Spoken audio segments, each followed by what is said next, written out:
Shalom. Selamat Halo. malam, Ibu. Selamat malam, Pastor. Ya, apa Pastor kabar? Baik, puji Tuhan, Ya, sehat ya. puji Tuhan. Panggilannya apa nih? Anita atau Handayani? Biasa dipanggil waktu kecil dipanggil Nini, setelah besar dipanggil Nita. Oh ya, baik Ibu Nita ya. Ya, puji Tuhan, terima kasih ya. Ada juga dari Padang namanya Yusnita Tanjung. Ibu Yusnita, mungkin Ibu kenal juga ya. Bagaimana banyak sekali ya orang-orang Padang yang kental dengan nuansa-nuansa keagamaan, bahkan terbilang orang-orang yang fanatik. Tapi seperti yang saya bilang, Tuhan Yesus adalah kuasa di atas segalanya. Kalau dia berkehendak, kalau dia menyatakan kuasanya, maka tidak ada orang yang bisa melampaui atau melewati kehendak dan kebesarannya. Ya, orang-orang yang dilawat Tuhan itu pasti akan bertobat, meninggalkan kehidupan lamanya dan percaya kepada Tuhan Yesus. Nah, pada malam hari ini Ibu bisa ceritakan kesaksian kepada kami semua supaya itu bisa memberkati, dimulai dari latar belakang dulu. Silakan Baik. Ibu Anita. Terima kasih Pak Pastor Yusuf Manugulu. Shalom buat pemirsa yang hadir pada hari ini. Perkenalkan, nama saya Anita Handayani. Latar belakang saya dari keluarga Minangkabau, dari suku Guci ibu saya dan suku Sikumbang bapak saya. Saya anak kedua dari ibu saya. Saya sekolah SD itu dulu di kampung di Sumatera Barat, di daerah Pasir 4 Angkat Canduang, dekat Bukit Tinggi, dekat sekolah Diniyah, di mana rumah kami itu, rumah kakek saya itu, rumah kakek itu dekat surau, 2 surau namanya Surau Usang dan Surau Kunyang. Saya adalah cucu kedua dari Buya Malik Ahmad. Buya Malik Ahmad itu adalah penyebar agama Islam sampai ke Brunei, sampai ke Singapura, dan dia juga pernah menjadi salah satu pimpinan Muhammadiyah. Saya tinggal dulu waktu kecil di komplek IAIN Syarif Hidayatullah. Saya tinggal sama mama karena mama dan papa sudah bercerai pada saat saya masih kecil. Masih disusui oleh mama, saya sudah tidak punya bapak dan ibu utuh lagi. Mama menikah lagi, saya punya saudara 4 orang dari mama dan dari papa 2 orang.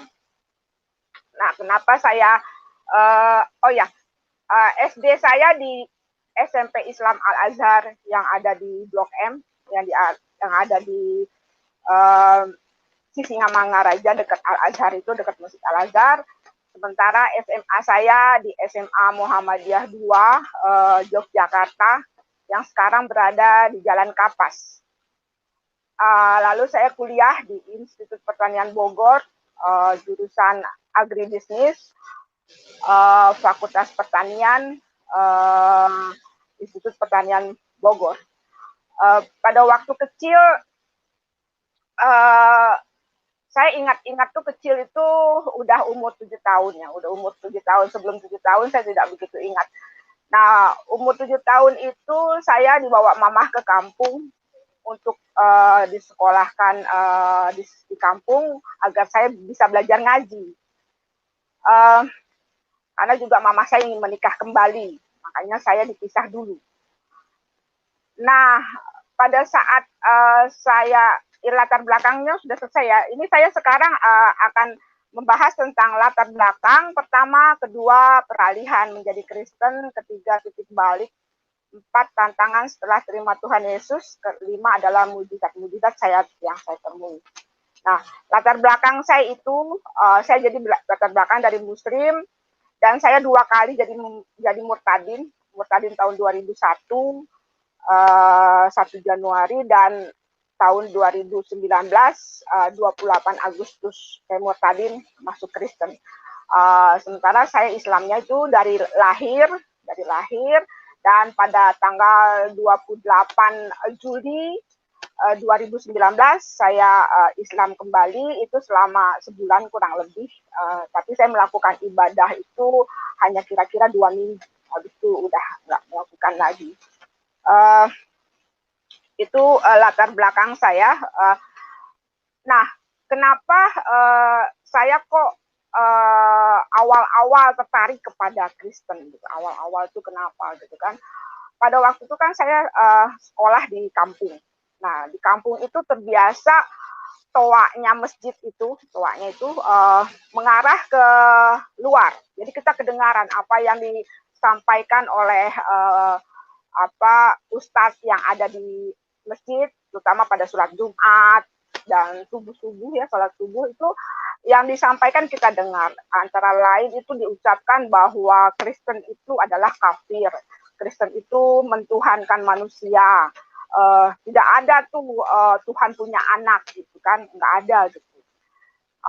Oh gitu ya, saya bilang gitu kan. Nah, pada waktu itu nggak sengaja saya menemukan buku harian papa saya. Jadi ada buku harian di kampung itu dan foto-foto pernikahan mama papa ya, dan bunga-bunga. Ternyata bunga pernikahan mereka tuh dibuat dulu dengan tangan. Oh ya, pernikahan mama dan papa ini adalah pernikahan politik. Kenapa dikatakan pernikahan politik? Karena kakek saya dulu adalah pimpinan salah satu grup Islam yang ada di Sumatera Barat, dan kakek saya dari bapak juga. Nah, pada waktu itu mereka bertikai, jadi atas kesepakatan anggota partai, mereka ingin mengakurkan pertikaian itu dengan cara menjodohkan mamah dan papa. Jadi pernikahan politik, makanya pernikahan mama tidak panjang karena dua-duanya belum siap. Papa belum bekerja, mama juga belum. Nah, pada itu saya ketemu buku harian papa ya. Saya kaget. Kenapa di luar itu di masjid suka menjelekkan tentang Kristen, mama juga suka melarang saya. Anita jangan, aku panggilnya Nini waktu kecil, Nini jangan lihat acara-acara Kristen, nggak boleh, haram. Oh, haram ya, nggak boleh ya, Ma. Iya, nggak boleh. Tapi kenapa sekarang aku ketemu buku harian papa ya, yang ada pohon Natal, ada lilin Natal. Kenapa papa suka banget menggambar dengan tangan lilin Natal di buku hariannya itu? Saya heran gitu. Ini kenapa gitu. Nah, saya mulai tertarik gitu kan. Saya setahun belajar ngaji di kampung. Kebetulan juga saudara saya itu adalah yang punya diniyah di situ. Jadi kami di kampung itu keluarga cukup ya, berkecukupan gitu. Lalu pada kelas 2 saya kembali ke Jakarta. Saya sekolah di Pejompongan, ikut mama karena mama masih belum siap untuk menerima saya karena mereka masih baru menikah. Lalu setelah saya kelas 3 baru saya ikut mama tinggal di mama. Saya sekolah di SD Negeri Legoso 2 yang ada di Jakarta Selatan. Nah, pada saat itulah saya sampaikan ke mama, ya nak, ada apa? Mama, nanti kalau aku sudah besar gitu, aku ingin deh mendapatkan agama itu yang cocok buat aku. Ya syukur-syukur agama itu agama Islam. Jadi aku nggak capek-capek lagi belajar, Ma. Tapi kalau nanti aku agamanya lain, izinkan aku ya, Ma, gitu. Pada saat itu mama saya hanya diam. Tapi seterusnya saya jadi banyak disakiti. Artinya mama jadi galak banget. Galak itu artinya saya pernah waktu kelas 6, karena mama galak ya, saya kelas 6, saya ingin kembali ke kampung, ikut nenek gitu. Mama marah, saya dikejar-kejar pakai pisau. Saya mau dibunuh katanya. Daripada kamu pulang kampung, mending kamu saya bunuh aja. bapak saya pegangin saya, mama saya nggak jadi bunuh saya, gitu kan.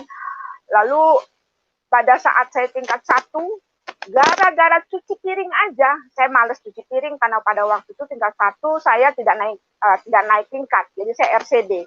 Tadinya saya angkatan 16, lalu saya RCD, karena tadinya cita-cita saya bukan masuk Institut Pertanian Bogor, tapi saya ingin menjadi dokter gigi. Jauh-jauh saya sekolah ke Jogja, pengen jadi dokter gigi, kenapa akhirnya ke IPB Bogor gitu. Pada waktu itu ya saya pikir seperti itu. Jadi saya tidak serius dengan kuliah saya gitu kan. Akhirnya saya RCD tidak naik gitu. Saya kaget, biasa juara keras sekarang nggak naik gitu kan, waduh gitu kan. Nah pada saat itu entah kenapa saya jadi pemalas. Artinya pemalas itu cuci piring itu malas gitu. Orang saya pulang buat ngademin pikiran disuruh cuci piring gitu kan. Tapi tiba-tiba mama marahnya besar banget. Kan udah terbiasa kan mama marah besar. Lalu saya diusir 3 tahun apa 4 tahun. Iya, 3 tahun menjelang saya mau KKN, mama datang ke saya. Jadi saya diusir. Jadi selama 3 tahun saya tidak pulang karena diusir. Jadi saya hidup itu dari beasiswa. Namanya beasiswa Super Semar. Nah, kalau beasiswa Super Semar itu semua orang bisa asalkan dia mempunyai keterangan tidak mampu. Lalu nanti harus membayar kembali setelah dia lulus gitu. Terus juga saya hidup dari mengajari anak dari adik bapak saya gitu, belajar pelajaran sekolahnya, nanti pulang-pulang saya dapat uang dan saya dapat baju gitu. Bahkan ada yang mau mengangkat saya sebagai anak gitu kan.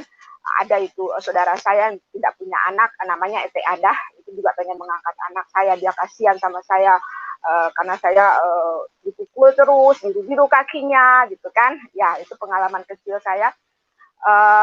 Lalu saya juga pada saat itu sampai tingkat 4 itu tidak pernah pacaran ya, tidak pernah pacaran karena ibu saya sama kakek saya bilang pacaran itu tidak boleh. Jadi itu hukumnya haram gitu kan. Sampai tingkat 4 aku nggak pernah pacaran. Sehingga masuklah aku ke grup namanya Himacas, Himpunan Mahasiswa Cacat Asmara istilahnya gitu kan. Tapi ternyata pada tingkat 4 itu saya ketemu seorang pemuda gitu, kebetulan sama-sama ngurus beasiswa gitu, beasiswa Super Semar itu untuk penelitian. Nah, saya mau penelitian ke Bali ceritanya begitu. Lalu saya urus dia antar saya urus kebetulan saya punya motor, jadi kita ngurus berdua. Nah, singkat kata pemuda ini akhirnya jadi pacar saya gitu kan. Karena saya titip motor ke dia, otomatis saya selalu tanya dong tentang keadaan motor saya setelah saya penelitian di Bali selama pada waktu itu 1 bulan kalau nggak salah saya di Bali gitu. Pada tahun 1983 itu kalau nggak salah saya di Bali. Nah, akhirnya menjadi pacar. Itu pun jadi pacar juga prosesnya aneh gitu. Artinya aneh tuh begini. Kan saya pikir apa kalau orang mau jadi pacar itu harus ciuman ya, gitu kan? Harus ciuman. Kalau nggak ciuman nggak punya pacar ya, gitu kan? Nah,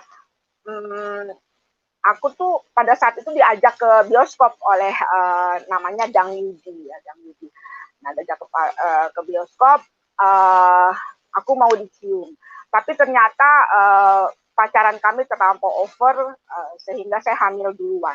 Jadi kita menikah itu setelah saya lulus. Setelah saya lulus, saya terjatuh dari motor saya. Nah pada saat itulah saya sepertinya hamil gitu kan. Hubungan kami tidak sehat. Gitu. Itu saya sudah bekerja di Universitas Nasional ya pada saat itu. Nah, makanya karena tidak kudus, saya pikir karena tidak kudus pernikahan saya, makanya kami bercerai akhirnya dari suami yang pertama gitu kan.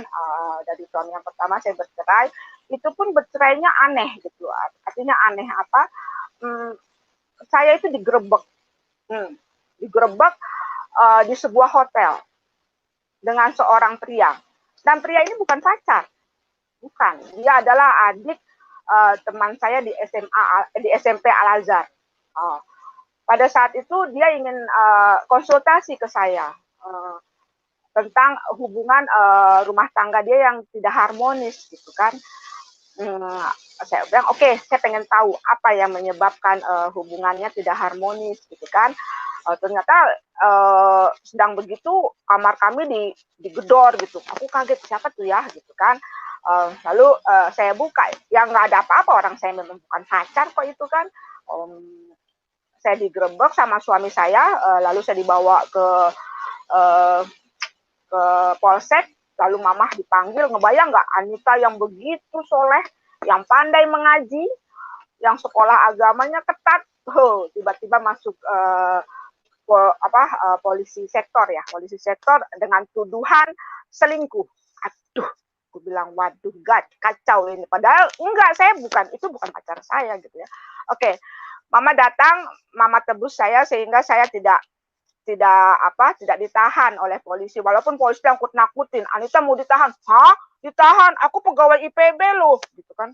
Pada itu saya udah pegawai IPB. Jadi di awal saya pegawai Universitas Nasional, lalu kemudian saya pegawai IPB. Pegawai IPB itu saya tahun 1994.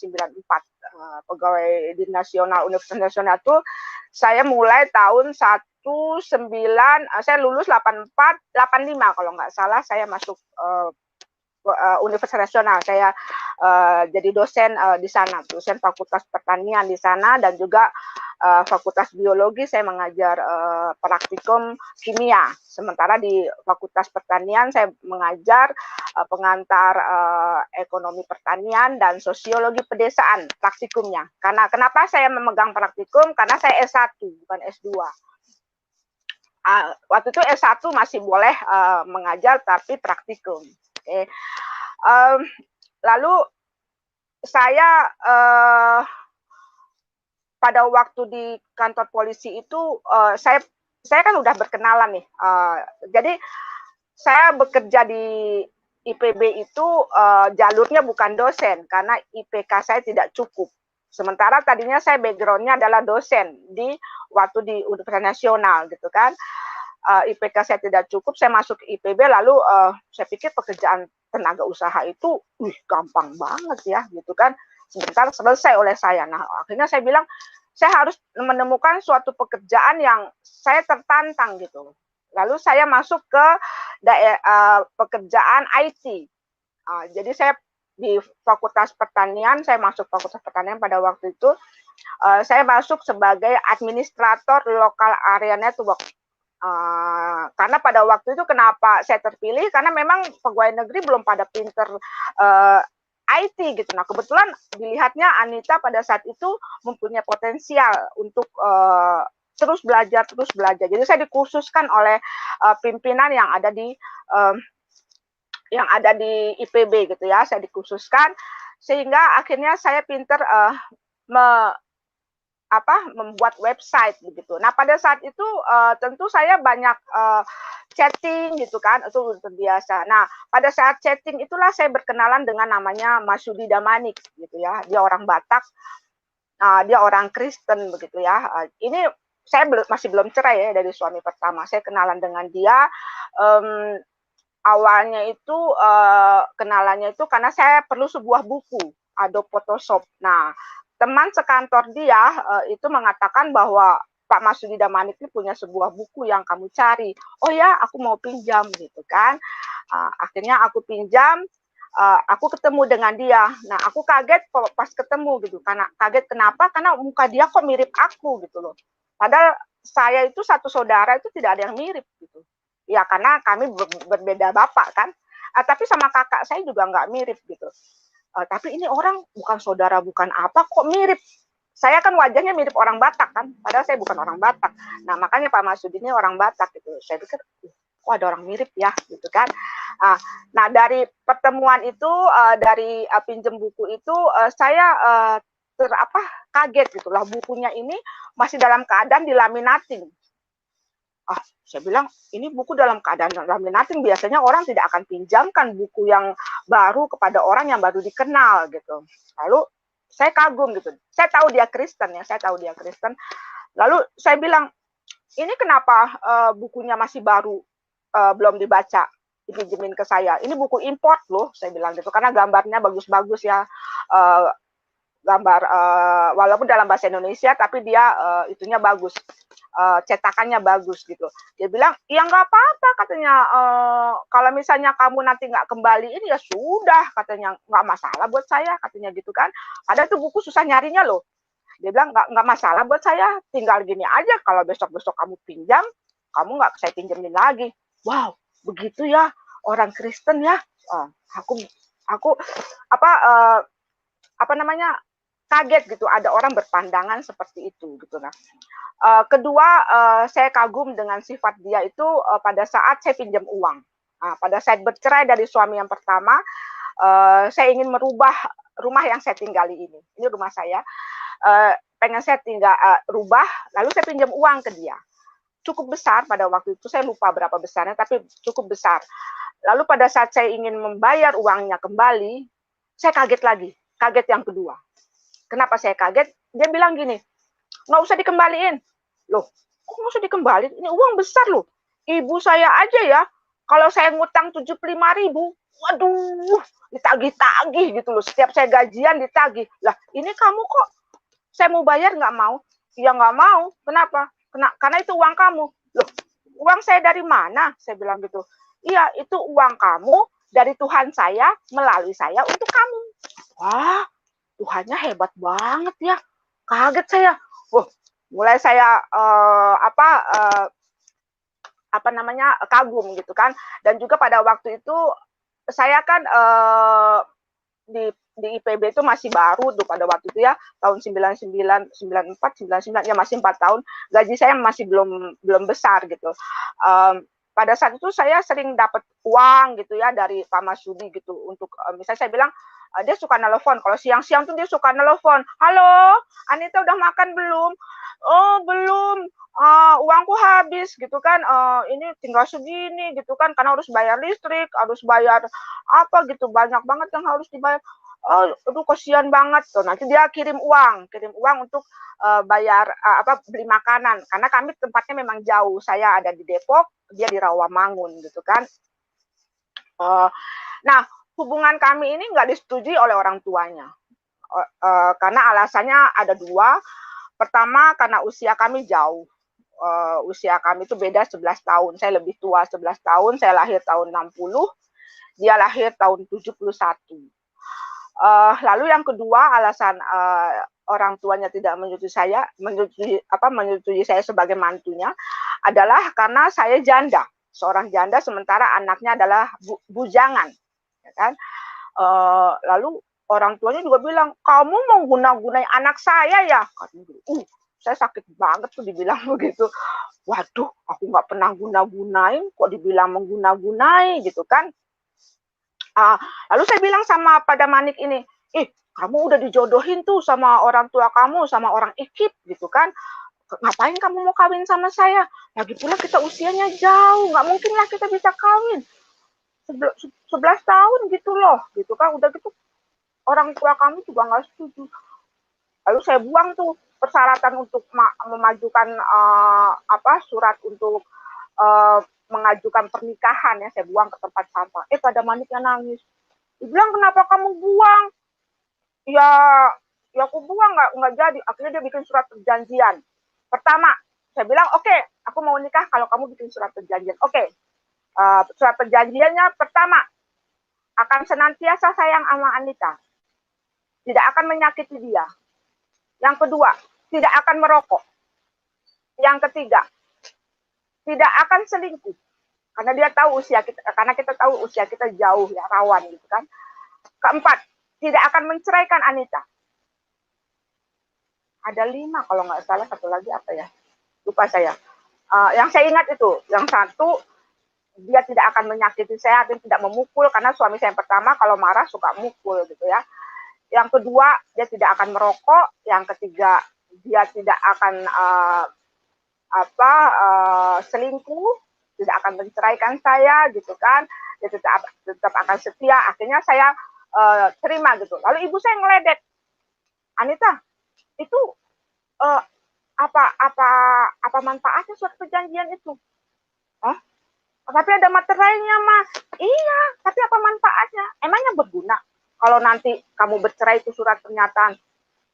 Ya, tapi minimal dia sudah menyatakan sungguh-sungguh, Mah. Artinya kan jarang-jarang laki-laki mau berhenti merokok gitu loh, Mah, gitu kan. Wow, gitu. Dia bilang nggak akan selingkuh dan tidak akan kawin. Tidak akan menceraikan saya gitu kan. Dan pikiran saya pada saat itu juga di Kristen tidak ada perceraian gitu. Dia selalu bilang ke saya, di Kristen tidak ada perceraian, dia bilang tuh.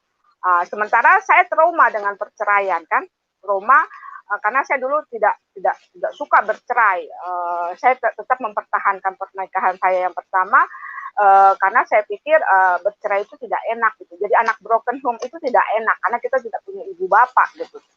Uh, Lalu uh, saya akhirnya menikah mau itu pun saya juga nggak tahu. Ada keluarganya dari Pak Damanik ini datang, dua orang yang dia akunya sebagai opung gitu. Tetapi ternyata kakak dia tidak kenal dengan orang itu. Saya kan nggak tahu kalau keluarganya tidak kenal. Saya pikir pernikahan saya dihadiri oleh salah satu keluarga yang dihormati Pak Damanik gitu kan. Dia hadir dan juga teman saya sekantor juga ada yang hadir, lalu ibu-ibu majelis, anggota paduan suara juga hadir karena saya aktif bernyanyi di gereja gitu. Karena saya memang hobi sekali bernyanyi gitu kan. Nah, singkat kata sekarang belum sampai ya, itu masih latar belakang. Oke, itu udah peralihan berarti ya, peralihan. Entah kenapa saya kaget gitu. Waktu malam pertama saya kaget gitu loh. Oh, pantesan dia mau sama orang yang lebih tua gitu, bukan anak muda gitu. Ternyata dia tidak mempunyai kemampuan seorang suami yang baik dalam hal hubungan suami istri gitu. Oh, pantesan. Ya sudah, saya terima karena saya sudah puas dengan kehidupan hubungan suami istri yang pertama. Saya nggak masalah. Yang penting kata saya, kamu terima saya apa adanya, kamu bawa saya bersama Tuhan Yesus, tapi saya belum percaya penuh nih dengan Tuhan Yesus gitu kan. Saya cuman masuk Kristen karena pernikahan, ya, jujur karena pernikahan. Jadi pada waktu itu mama pernah datang ke rumah saya di sini di Depok ini. Dia datang membawa dua orang pendeta, saya lupa namanya, dua orang pendeta yang masuk Islam gitu ya. Datang ke sini maksudnya mama itu untuk mengembalikan saya ke Islam gitu kan.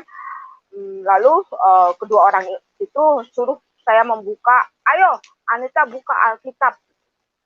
Ih, nggak mau. Kenapa nggak mau? Iya nggak mau. Ini rumah saya berhak untuk dibilang tidak mau. Oh, kaget kan mereka kan? Saya nggak nurut.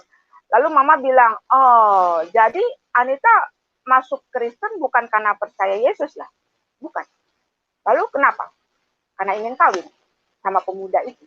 Oh, lalu mama saya tanya lagi, kalau misalnya pemuda itu beragama Konghucu bagaimana? Ya udah ikut Konghucu, nggak masalah. Berarti sudah selesai kita Bapak, kita pulang saja, kata mama. Jadi percuma aja Bapak kesini juga. Anita bukan karena Alkitab, bukan karena Tuhan Yesus masuk Kristen, tapi karena manusianya. Nah, inilah kesalahan awal saya. Saya percaya kepada manusia. Karena apa? Manusia itu bisa berubah ternyata. Perasaannya bisa berubah gitu. Artinya dia ternyata memendam perasaan dengan first love-nya.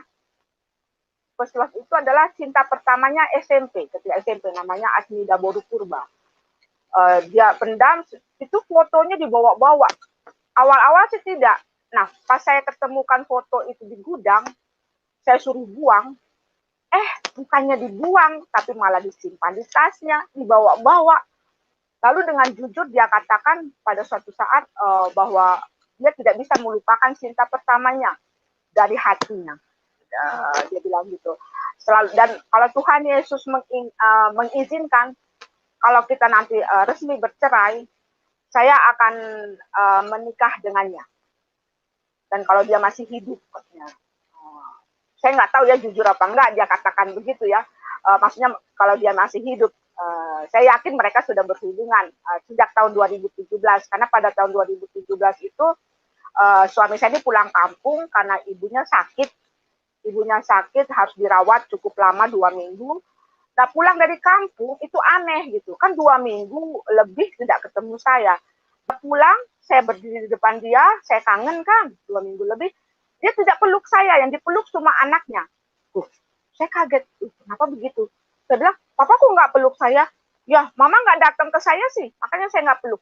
Loh, nggak datang bagaimana? Saya berdiri di depan papa loh. Tiba-tiba papa habis peluk langsung duduk di bangku. Nah, saya menganggap pada saat itulah orang tuanya mencuci otaknya. Karena orang tuanya orang Batak biasa lah ya. Pengen punya mantu orang Batak lagi gitu kan. Dan dia kan nggak setuju dengan saya. Karena saya lebih tua dari anaknya. Bahkan ibunya pernah bilang, katanya anak saya itu senang sama kamu karena kamu mirip saya. Kenapa anak saya nggak kawin sama saya aja ya? Waduh, ini orang tua kacau nih udah, gue bilang gitu kan. Masa anak kawin sama orang tua gitu kan. Nah, terus sejak tahun 2017 itu kehidupan rumah tangga kami mulai terjadi gelombang-gelombang kerikil-kerikil ya, kerikil-kerikil. Oh ya, tahun 2008, sebelum tahun 2017 ini, 2008, karena suami saya ini tidak pernah sepertinya menginginkan saya gitu ya, tidak pernah menginginkan saya, sehingga tahun 2008 itu saya sempat minta cerai sama dia. Saya bilang, papa seperti tidak inginkan saya gitu, tidak pernah bergairah dengan saya gitu. Ini karena ada orang lain ya di hati papa gitu, sehingga tidak pernah gitu. Karena saya pernah punya suami yang begitu mencintai saya dan dia bergairah banget. Nah, sementara ini enggak gitu loh kan. Ini bagaimana gitu ya. Nah, pada saat itu saya ditugaskan kantor untuk ikut diklat tim 4 namanya. Pada saat itu teman saya udah ada yang kasih tahu, Anita hati-hati lu. Nanti dapat selingkuhan lo di situ. Enggak lah, aku bilang gitu. Enggak mungkin. Suamiku sayang banget sama aku loh. Ini tahun 2008 ya, bukan tahun 2017, 2008. Suamiku sayang banget tuh sama aku gitu kan. Ya aku cuma nasihatin aja. Iya, terima kasih dinasihatin gitu. Ternyata setelah saya ikut diklat, saya cemburu sama suami saya ini. Kan saya diklat itu 2 minggu. Kebetulan babysitter anak saya ini cantik. Gitu. Saya cemburu gitu. Entah kenapa saya cemburu aja. Marah dia. Marah sama saya. Kenapa kata cemburu sama babysitter? Iya, namanya cemburu. Kan gak diatur sama otak gitu kan. Nah, pada saat itu saya kesal kan. Pada saat itulah saya kenal dengan seorang pemuda di diklat. Karena kita kan intens tuh. Diklat itu kan malam bikin laporan, besok ujian, laporan lagi, ujian lagi, terus saja gitu ya. Nah kebetulan di diklat ini saya mendapat juara peringkat 4 gitu. Nah pada saat itu saya berkenalan dengan seorang pemuda, artinya saya jatuh hati dengan dia gitu kan. Nah setelah kita diklat itu ketahuan nih sama Pak Damanik HP saya, emang saya kan cuman begitu aja karena di diklat selalu setiap hari ketemu, jadi saya tidak pernah password itu HP saya, lalu terbaca oleh Pak Damanik gitu loh. Dan itu disimpan sama dia itu sampai saat waktu perceraian saya, ternyata dia simpan itu notifikasi di HP saya itu. Dia tanya ke saya, Mama selingkuh ya? Saya jujur bilang iya. Itu Kak, saya udah siap-siap nih, saya bakal dicerai nih. Itu kan, itu tahun 2008 ya. Ternyata dia tidak bercerai, dia menangis. Dia bilang, Mama kembali ke saya. Tinggalkan pemuda itu. Saya juga salah, karena saya mencintai Mama pada saat itu, Mama sudah punya suami. Saya kaget, wih, dia cinta sama saya sebelum saya cerai ya, wow, gitu kan. Ya, kembalilah, oke. Saya kagum ya. Ini kekaguman saya ketiga kepada orang Kristen ya, kekaguman saya bahwa dia bilang saya mengkuduskan Mama gitu kan, saya mengkuduskan Mama kembali, tinggalkan pemuda itu. Ya, nggak masalah gitu, karena memang pemuda itu juga sudah punya istri gitu kan. Oke. Nah, ternyata saya disakiti terus ya, saya disakiti terus. 2017, 2018, nah 2019 awal, nah ini penyakit sakit yang uh, paling saya awal 2019 saya dapatkan dari suami saya yang Batak ini, yang orang Kristen ini, yang saya pikir tidak akan selingkuh karena dia sudah berjanji kan.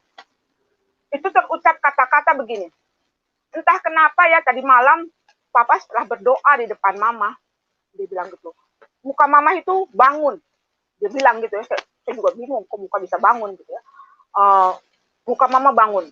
Nah setelah saya melihat begitu, saya jadi benci sama mama, saya tidak cinta lagi sama mama. Wow, mau bayang nggak apa yang saya alami? Runtuh kan saya. Waduh, saya udah meninggalkan keluarga besar saya untuk pindah Kristen. Sekarang dia bilang dia tidak cinta saya dan sudah benci. Wow, gitu kan. Nah, pada pertengahan tahun 2019, karena kita bertengkar terus, lalu dia izinkan saya ikut temu alumni tanggal 27 sampai tanggal 28 Juli di Yogyakarta, karena saya alumni SMA Muhammadiyah 2 Yogyakarta kan. Saya disuruh maksudnya menghibur diri ke sana gitu. Oh, saya senang banget loh. Saya nggak tahu apakah ini sebuah politik atau gimana. Teman-teman saya pada waktu itu merasa senang aja. Apa ini sebuah jebakan saya juga nggak tahu. Karena saya tidak berpikir sejauh itu gitu. Lalu saya senang, saya beli cepat-cepat tiket. Lalu saya ikut temu alumni. Nah pada saat di sana di Jogja, saya tinggal di rumah Tri Mulyani namanya. Di sana jadi emang suka bilang, Anita kembali ke Islam aja. Enggak ngapain, aku kan udah Kristen gitu kan. Nah sehari kemudian saya kan sebelum acara temu alumni itu saya tinggal di situ, lalu kemudian saya tanggal 27 baru ke hotel disaster di Kaliurang gitu. Nah pada saat itu saya ketemu dengan namanya Sentot, teman saya, dia psikolog ya. Tujuan saya adalah meminta tolong. Saya bilang, Sentot tolong saya gitu. Tolong ubah saya agar saya bisa disenangi oleh suami saya. Kenapa? Karena suami saya sudah berucap tidak sayang, tidak cinta, sudah benci. Salah saya apa Sentot gitu kan? Terus Sentot bilang gini, Anita kembali aja ke Islam, Anita pasti akan bahagia. Oh masa gitu kan. Lalu tiba-tiba guru saya datang, pegang saya, Anita kami semua sayang sama Anita. Anita mau ya kembali ke Islam? Nah, karena dipegang sama guru, saya bilang iya mau, tapi ntar dulu, saya minta izin dulu sama suami saya yang damanik itu. Oke, nanti kalau dia nggak izinkan ya nggak jadi. Oke. Nah, akhirnya saya kembali ke kamar, saya telepon pada Manik tidak mau. Saya tanya sama anak saya, kenapa dia tidak mau ditelepon? Ya karena papa sibuk nyuci. Waduh, ini udah 2 hari mama di Jogja nggak pernah bisa dihubungi, di mana sih gitu kan. Terus aku WA, aku nih mau dimualafkan besok pagi-pagi subuh-subuh, boleh tidak? Karena kalau papa boleh pasti ini urusannya akan banyak, ke KTP berubah, kakak berubah, data maksudnya. Saya pikirnya cuma data aja, nggak pikiran yang lain. Saya nggak tahu akibatnya apa yang lain, saya nggak tahu. Lalu suami saya ngomong begini, terserah mama, itu urusan mama dengan Tuhan mama. Wah, kaget saya. Kagetnya, loh berarti selama ini Tuhan kita nggak sama ya? Padahal kita udah sama-sama Kristen. Terus saya tanya lagi sama anak saya inginnya ada yang melarang gitu loh, jangan, gitu. Pengen ada yang ngomong begitu, tapi itu nggak saya dapatkan. Lalu saya tanya lagi sama anak saya, Rut, mama mau dimualafkan nih besok nih, boleh nggak nak? Gitu kan. Saya berharap anak saya melarang, jangan dong ma, gitu. Ternyata enggak. Anak saya malah bilang gini, ya saya sama dengan yang papa pikirkan. Terserah mama, itu urusan mama dengan Tuhan mama. Waduh, wah muncul rasa marah saya. Saya bilang gini, oke, terserah saya. Jadi jangan marah ya apa yang saya dapatkan. Saya pilih, saya mau dimualafkan. Saya akan kirim videonya dan saya akan kirim fotonya. Dia nggak jawab. Waduh, nggak jawab. Nah, udah saya tidur. Besok pagi-pagi teman saya gedor saya untuk saya mandi. Jadi saya mandi besar gitu. Saya mandi besar karena saya mau dimualafkan di ruang masjid hotel itu gitu. Akhirnya saya dimualafkan, dihadiri oleh teman-teman di situ. Nah,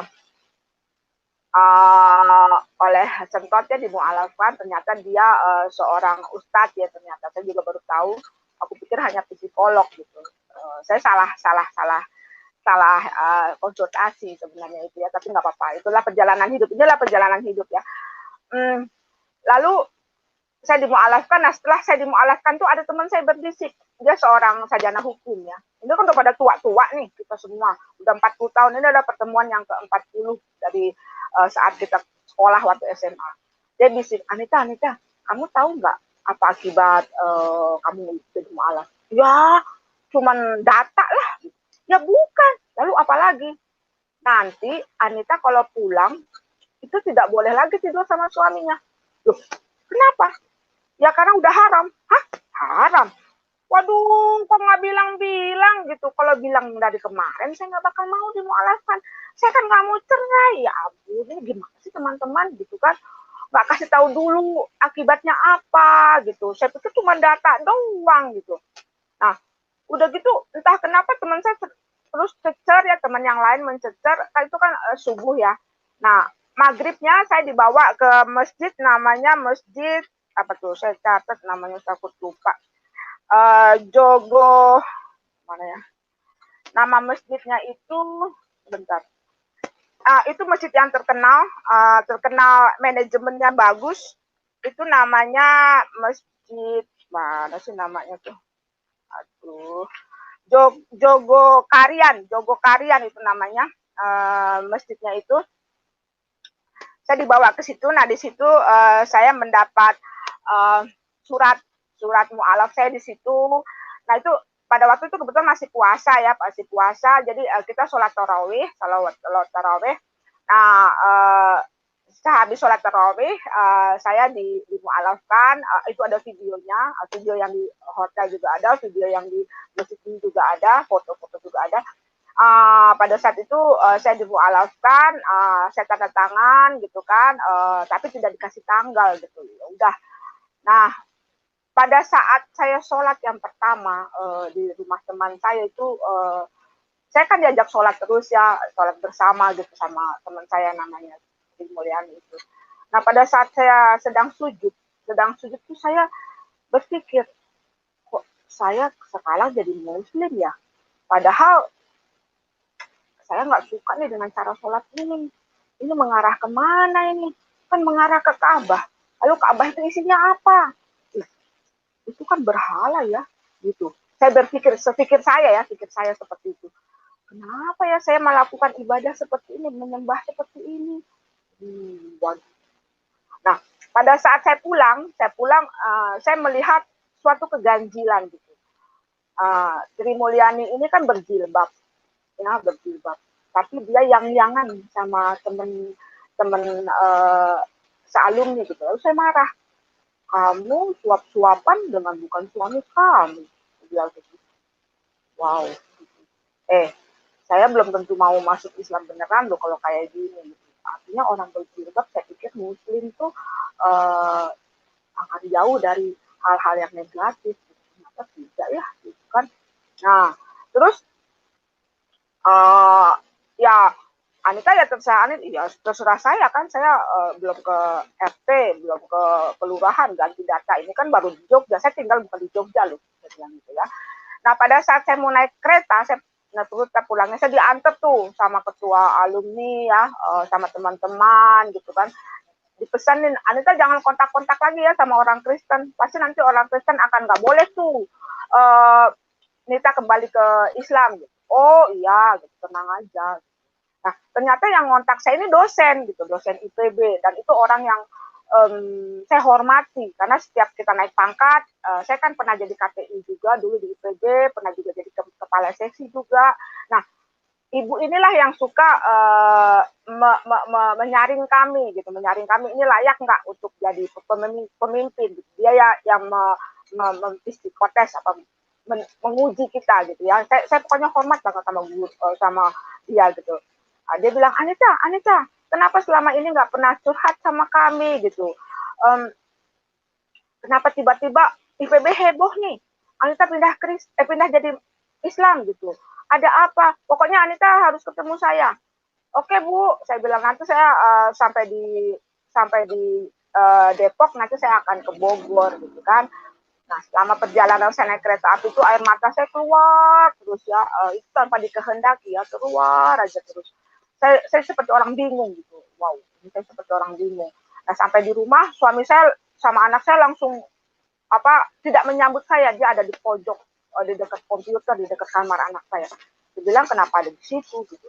Iya, Mama sekarang sudah bukan istri saya lagi. Loh, kok bukan istri Papa lagi? Iya, Mama sudah melanggar janji suci kita. Kan katanya terserah saya pilih. Nah, sekarang saya udah pilih, kok dimarahi? Lalu dibilang bukan istri, bagaimana? Itu data kan belum saya urus apa-apa. Saya bisa kembali lagi kok jadi Kristen. Wah, suami saya bilang, nggak bisa. Kamu nggak bisa jadi Kristen lagi. Kenapa?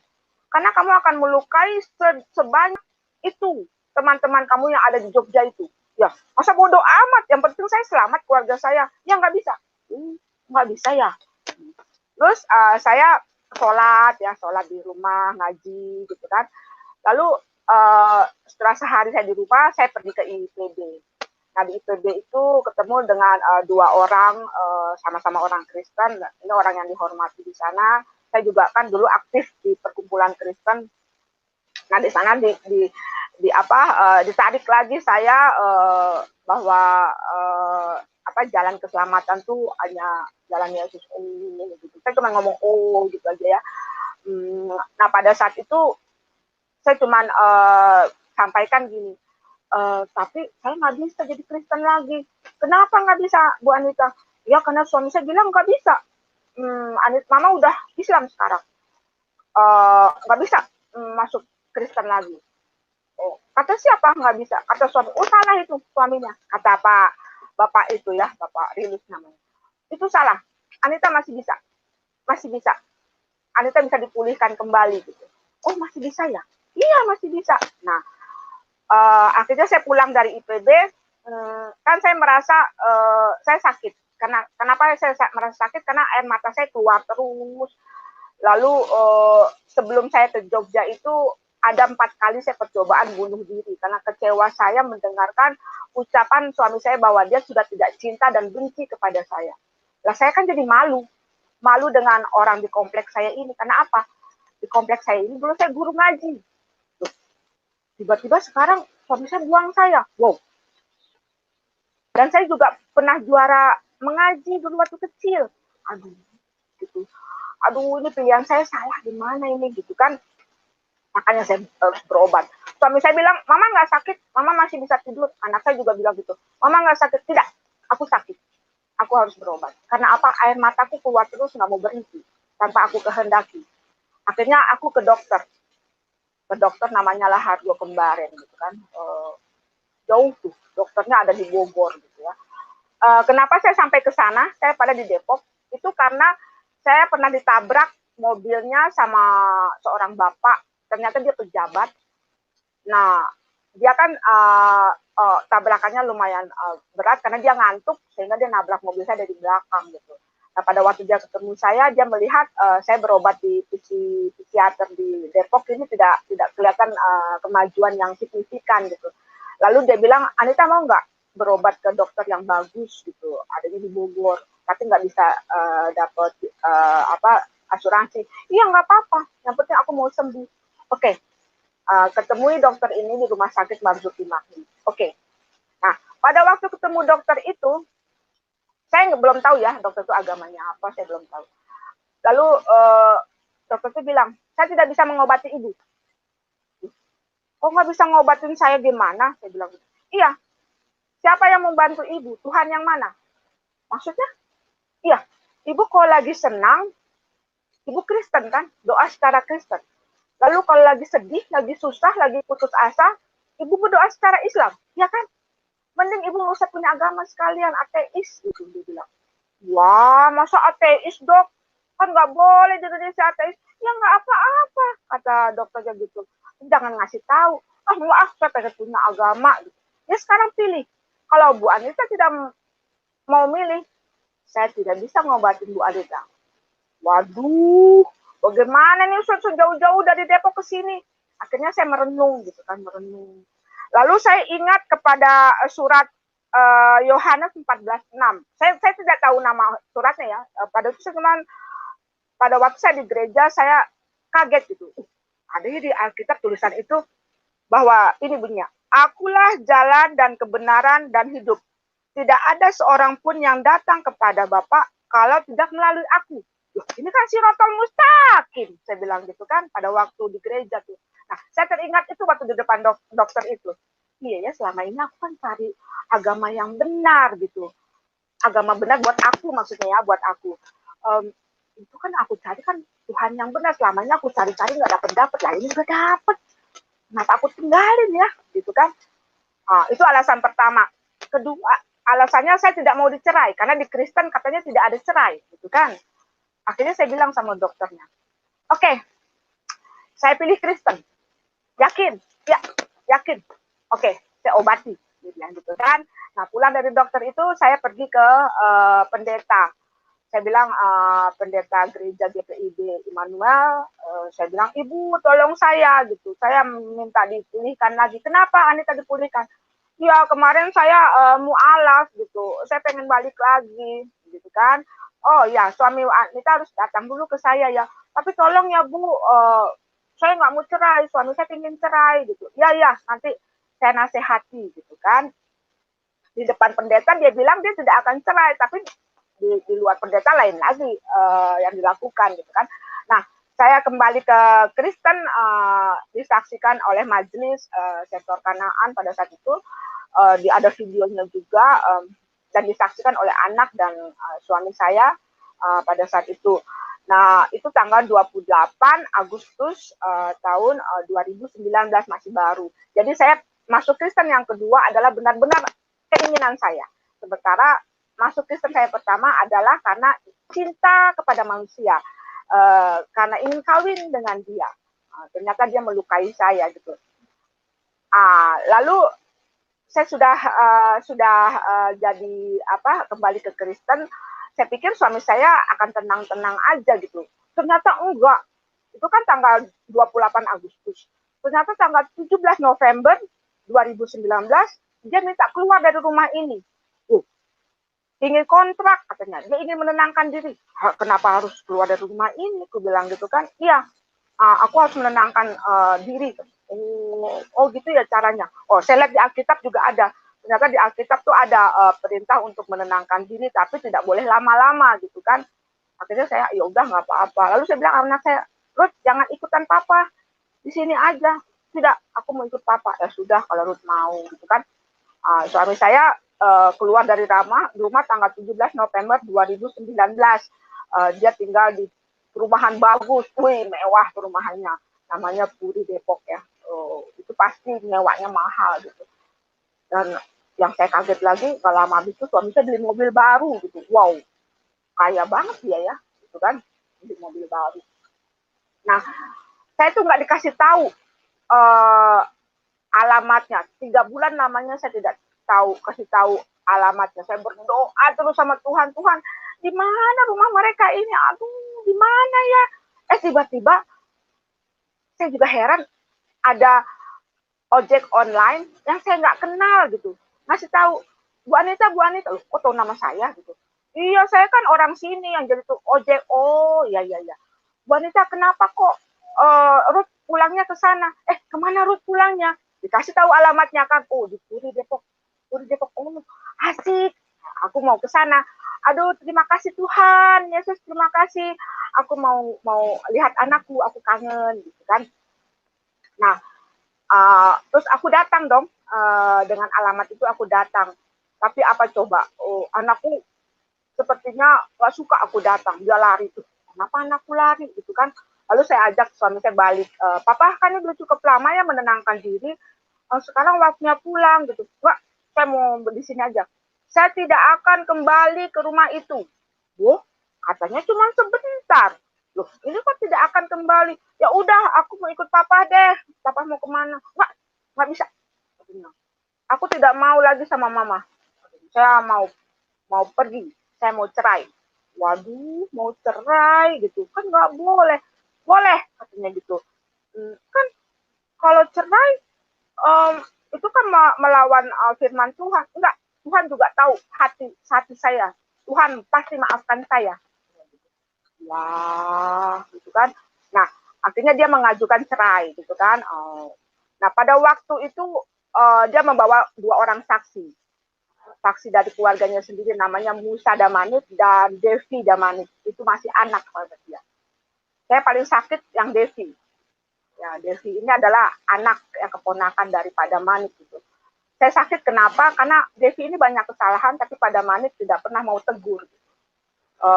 Contohnya pada waktu dia menikah, saya kan jadi pengganti orang tuanya Devi, gitu kan, mamanya udah meninggal. Itu Devi itu tidak pernah kasih ucapan terima kasih, boro-boro ucapan terima kasih, senyum aja tidak gitu. Kepada saya yang sudah capek-capek dandan, udah bikin baju yang bagus, ke desainer gitu kan. Oh, biayanya juga mahal, 2,3 juta itu. Dan anehnya pada saat pernikahan Devi, perkawinan Devi itu, kan saya sakit hati, tapi saya bilang dalam hati saya tidak boleh pergi dari acara ini karena saya menghormati suami saya gitu kan, karena dia kan bapak buat Devinya gitu. Tiba-tiba apa coba? 4 buah kancing baju saya paling depan itu lepas, satu-satu ya lepasnya. Saya bingung, kok lepas? Lalu baju saya yang di tangan ini apa lepas-lepas benangnya. Jadi sementara ke hotel ke gereja itu saya sibuk motongin kain gitu kan, kain yang kiwir-kiwir itu kan. Saya heran kenapa kancing saya lepas 4, sampai saya marah itu desainernya. Ini kan saya mahal bayarnya kok bisa lepas 4 begini. Aduh, saya nutupinnya susah nih pakai ulos gitu kan. Bu Anita, saya itu demi Tuhan, sampai demi Tuhan, itu menjahit dengan 2 benang. Dan kalau itu copot saya juga nggak ngerti. Saya juga pernah mengalami seperti ini, kata dulu dia pernah menjahitkan baju buat orang dan mengalami hal yang di luar perkiraan gitu, ajaib gitu kan. Ini pasti ada kuasa-kuasa gelap gitu. Ya udah, aku bilang. Tapi nanti aku benerin. Oke, nanti aku benerin dan aku hadiahkan 1 baju lagi. Wow, oke, makasih, aku bilang gitu kan. Nah, oke, nah itulah saya mengapa sakit hati sama Devi ini. Dan pada saat itu dia bersaksi bahwa saya tidak pernah suka suami saya memberi uang kepada keluarganya. Itu bohong sama sekali. Saya tidak pernah melakukan itu. Itu di depan hakim ya, dia bilang kenapa keluarga tidak suka kepada Bu Anita itu karena Bu Anita itu melarang suaminya untuk memberi uang pada keluarga besarnya. Keluarga besarku aja nggak pernah aku kasih uang gitu ya. Dia kasih ke keluarga besarnya ya nggak masalah, aku kan juga kerja. Nah, pada saat itu dia bilang seperti itu, makanya setelah dia menjadi saksi saya marah sama dia. Kamu ini apa-apaan gitu. Suami saya tidak mau mengasih uang ke ibu kamu lagi dulu, itu karena keputusan dia sendiri, bukan kemauan saya. Lalu kenapa saya disalahkan? Gitu. Dia kasar. Nah, itu ya. Terus di kampung juga saya bertengkar kan sama Devi ini karena saya bilang saya nggak suka, kamu harus minta maaf sama saya gitu. Kenapa saya sudah menggantikan peranan ibu kamu untuk pernikahan kamu, tapi kamu tidak ada ucapan terima kasih gitu kan. Kami bertengkar, kenapa yang dipeluk adalah Devi, bukan saya gitu loh. Saya protes sama suami saya, loh kok yang dipeluk pada Devi, bukan saya kan istri papa, kenapa bukan saya ditenangkan, kenapa Devi? Nah, di situ saya melihat keganjilan. Jadi saya melihat keganjilan suami saya terhadap anak-anak. Maaf ya, pernah saya mengatakan di depan suami saya, apa pedofil ya? Marah dia. Kenapa mama begitu? Ya, karena saya melihat papa aneh gitu. suka gendong Ruth, anak saya yang terakhir tuh udah SMP ya, dia suka digendong, terus dipeluk dari belakang gitu. Saya jijik melihatnya. Terus Papa juga kepada Devi itu sayangnya luar biasa gitu. Dan saya juga mendapat kabar dari adik ibunya bahwa sifat Pak Damanik memang seperti itu. Dan keluarga memang sudah melihat keanehan Pak Damanik itu gitu ya. Makanya saya khawatir gitu waktu Pak Damanik itu tinggal berdua saja sama anak saya. Dan saya juga luar biasa kaget gitu pada saat sidang ya. Pada saat sidang itu hakim memutuskan anak ikut saya, ada di bawah hak asuh saya. Padahal demi Tuhan, saya tidak pernah minta anak saya untuk di bawah saya. Karena saya pikir anak saya sudah dewasa dan dia bisa memilih gitu. Ternyata menurut hakim itu tidak, anak masih di bawah umur kalau di sidang perdata, umur 21 nanti baru dianggap dewasa gitu kan. Dia masih di bawah umur dan kenapa kami putuskan dia ikut Anita? Pertama, karena dia masih di bawah umur. Kedua, karena Anita sudah pensiun, jadi bisa lebih punya banyak waktu untuk mendidik anak, gitu kan? Oh ya sudah, gitu. Lalu ya saya bilang mau mengajukan banding nggak kepada hakim karena dia putuskan cerai. Padahal saya tidak ingin cerai. Saya lihat hakimnya semuanya itu Islam dan kepala hakimnya itu orang Aceh ya, orang Aceh. Celananya itu pendek. Nah, saya tahu kalau celana pendek ini orang yang ibadah Islamnya kuat gitu kan. Nggak mungkin lah saya bisa menang kalau hakimnya masih dia gitu. Pasti kalah lah gitu. Nggak usah, saya terima aja. Cerai ya cerai, nggak masalah gitu kan. Nah, anak saya ajak ke saya nggak mau. Ya anak saya mungkin sudah menikmati kedekatan dengan bapaknya gitu kan, menikmati dalam tanda petik ya. Saya mengartikan dalam tanda petik karena memang buat saya menjijikkan ya, artinya gini. Contohnya pada saat saya ingin hubungan suami istri dengan suami saya gitu ya. Saya ajak hubungan suami istri, dia menolak. Dia bilang gini, enggak, nanti kalau kita melakukan hubungan suami istri, ntar terus datang, bagaimana? Dalam hati saya kan bisa dikunci pintu. Kalau enggak kita pergi ke hotel. Tapi itu enggak dilakukan gitu. Waktu kita jalan-jalan juga, kita jalan-jalan setiap 2 tahun sekali ke hotel ya, ke hotel di Subang. Dia malah bercengkrama dengan anak saya, bukan dengan saya. Dia tidak membangun keintiman dengan saya. Lalu otomatis saya tidak bergairah loh dengan dia ya. Dan ternyata kami berhubungan juga dia nggak bisa berdiri gitu kan. Wow, itu padahal di hotel ya. Lalu saya bilang, papa ini apa-apaan?